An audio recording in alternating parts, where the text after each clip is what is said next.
We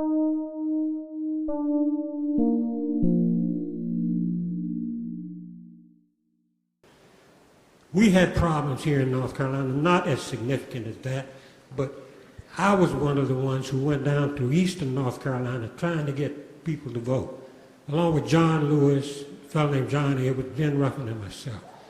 We were trying to get black folks to vote, to register.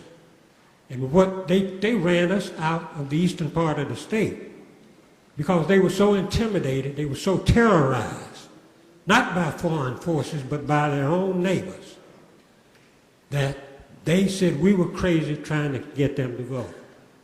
So you can understand why I feel very close to this because of that. And now I got an opportunity to come to this body as a result of the Voting Rights Act. Those of us of color who sit in this body came here as a result of the Voting Rights Act. And we have made contributions. Many of the contributions that I have had a part in dealt with getting the franchise out, not only to minorities, but to everybody. Same-day voting, early registration, same-day registration. All of these things were passed in order and as a result of the Voting Rights Act to get people to turn out and vote. In fact, in North Carolina, in 1996, we were 43rd in turnout in the country as a result of the Voting Rights Act and as a result of the laws that this body passed in 2008, we were 11th in turnout in the country. So it affected all of us. But here, now I'm finding that I have to fight the same fight I fought 50 years ago, trying to make it so that we could all enjoy the franchise. And yes, Democrats have really benefited from it. And I'll tell you why. You accuse us of giving our vote to Democrats, saying that, you know, they take it for granted. Well, let me tell you something. If taking my vote for granted gets me a Merv Donnelly or George Brown, who were lieutenant governors of the various states, if it gets me Dave Dinkins, Lou Stokes, Maynard Jackson, Bill Bell, mayors of major cities, if it gets me a governor like Doug Wilder, then yes, you can take my vote for granted. If it gives me a president who signs not only one, but 2 civil rights bills, you can take my vote for granted.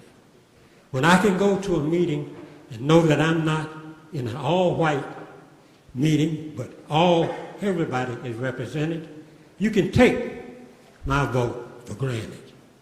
And if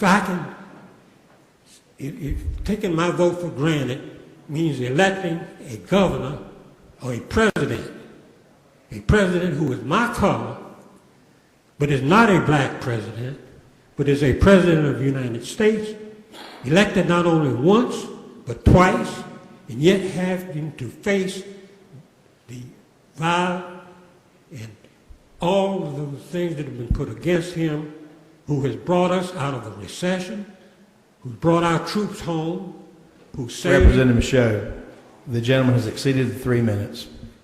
Mr. Speaker, What purpose does the gentleman from Guilford, Representative Bluster, to make a motion, Gentleman has the floor for a motion. I move that the rules be suspended on the 3-minute limitation rule on points of personal privilege be suspended so that Representative Michaux may complete his remarks. You are able to produce the things for me that others have produced for me, then you can take me for granted too. But when I look at your caucus and my caucus, I see a big difference. There's nobody in your caucus that can express to you what some of us feel here. And so with that, Mr. Speaker, I want to end this by saying that August the 6th of 1965 was probably the greatest day in the movement of this country. And we haven't gone to the dogs because of it. We have enlightened a whole nation. We've enlightened the whole world. And when you look to disenfranchise, when you look to suppress, then think about the people who died for that right.